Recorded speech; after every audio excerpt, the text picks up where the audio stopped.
Hey, it's Aaron, and today I'm with the 2023 Volvo XC40 Recharge.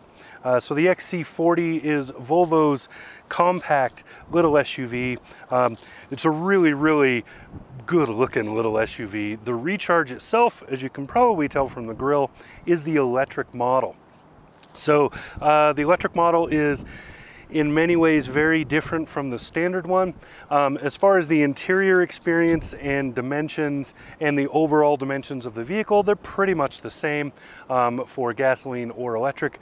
But with the electric model, of course, you have a 78 kilowatt hour battery, and you have all-wheel drive by default with electric motors driving those axles. So total range on this, the EPA estimates range at about 224 miles per charge. I think a lot of people will get somewhere around there, maybe a little more. I road tripped this when I first got it. It had about an 84% charge. I drove all the way from Golden, Colorado to Cheyenne, which is not a small distance, and also it's all stop and go freeway through Denver, that area. But that little highway drive, I still had a lot of range left when I got home. I had over 40 miles left, and yeah, so, and then having driven it over the week and spent some time on the highway and other things, I will say that most people should get somewhere in the neighborhood of that EPA rating. Efficiency in this is pretty good. I really like the fact that you can one pedal drive it. I also like the fact that it is just about right sized for the market it's aiming for. So let's talk about the design, and then we will look at the working and get inside it and try to beat the wind. It got windy all of a sudden, and these clouds started showing up, so I suspect it's going to rain soon. But, you know, that's how timing works. All right, so yeah, let's get to those other points and talk about this XC40.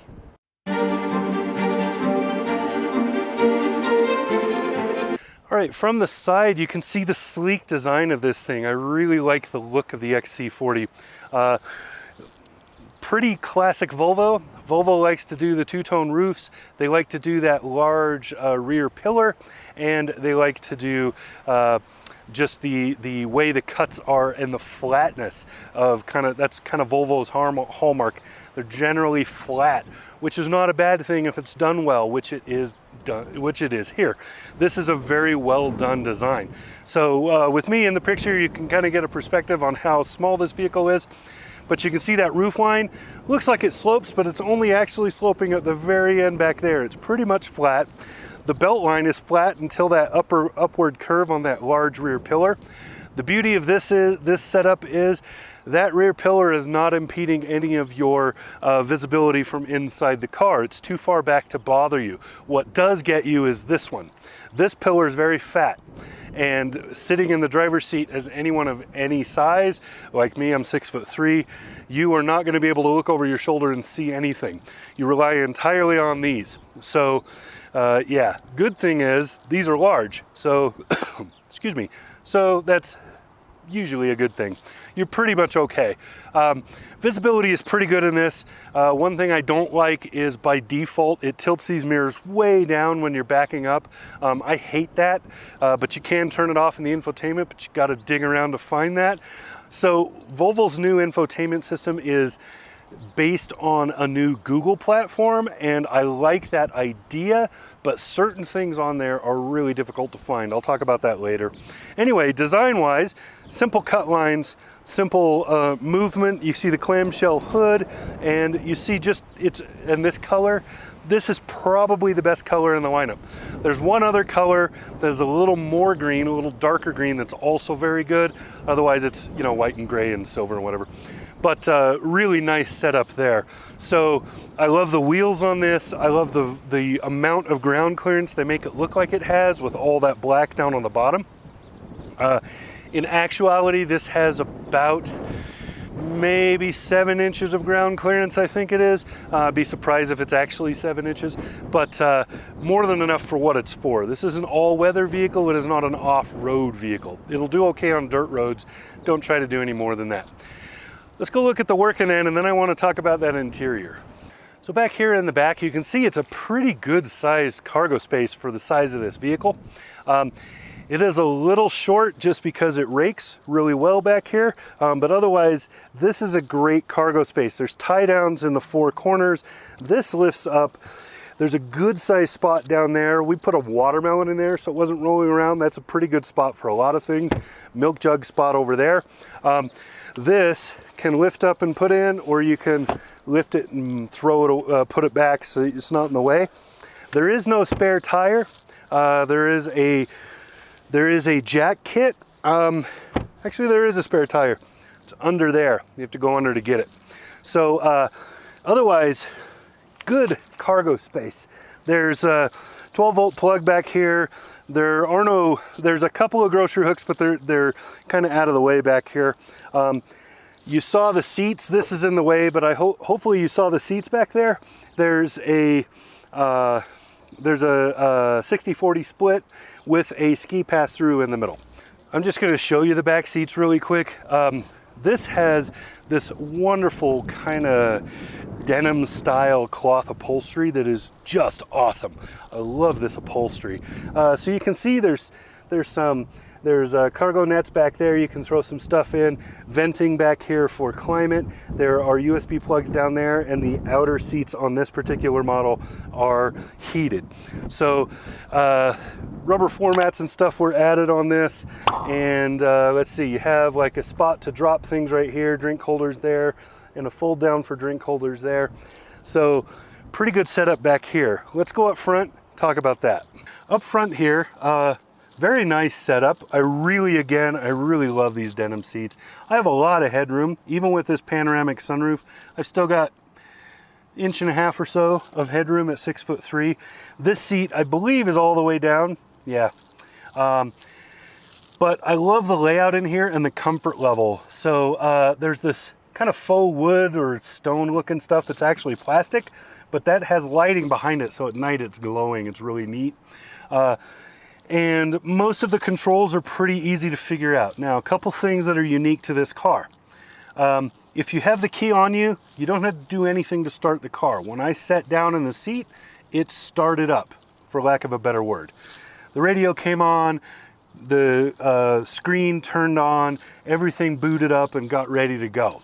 All I have to do from this point, because I have the key fob on me, is push the brake, shift it into drive, and then start going.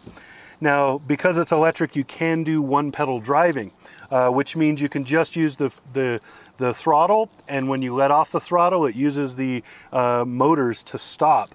It will illuminate the brake lights when you're slowing down quickly, and so on. So it is true one pedal driving, and that is awesome. It also has adaptive cruise that can go from 0 to whatever. So if you're in stop and go traffic, everything comes to a complete halt. The car will start back up when the vehicle in front of you starts going, so you don't have to run the throttle or take over in those situations. It will still do that stuff for you. You can just concentrate on steering.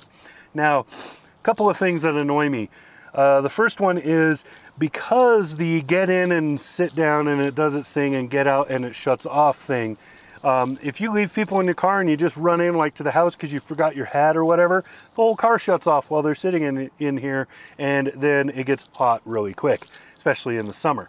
So that's kind of an annoyance. You can turn that off over here or put a longer delay on it or whatever, which, you know, if you want to figure out how to do that stuff, then you should. But this system has a pretty long learning curve, mainly because there aren't other systems like it. It is unique to the market. Most of the stuff you're going to want to do is going to be either in the car status menu or in the owner's manual. So you're going to look up stuff in the owner's manual. Some of that links to the app on here that does it. But most everything is going to end up being in your car status menu on here. So anyway, most everything is pretty easy to do once you get used to it, but it does require a bit of a learning curve to make it happen.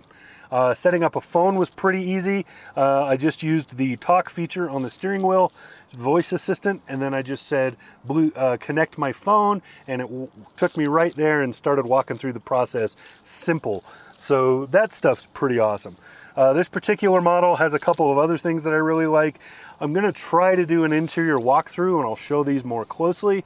But one of them that I really like is there's this flip up, and then where you can set your phone inside it, and your phone will be upright so you can see the screen, which is great if you're using your phone or the passenger's phone for navigation. Yeah, like I said, if I have time, I'm going to do an interior review on this. Looking at this storm that's approaching, I'm not going to be doing it today. But yeah, so let's wrap this up before, you know, lightning and thunder starts. And yeah, I suck at transitions. Okay, there you go. That is the 2023 Volvo XC40 Recharge. So again, the Recharge model specifically is the electric version versus the gasoline and so on that you can get with the regular XC40. Beautifully done car, really, really nice. I really like the feel of it. I like the way it drives. It's an enjoyable vehicle. Couple of downsides, mostly with the infotainment, but otherwise really, really good. All right, this has been Aaron, 2023 XC40 Recharge. Talk to you again soon. Subscribe.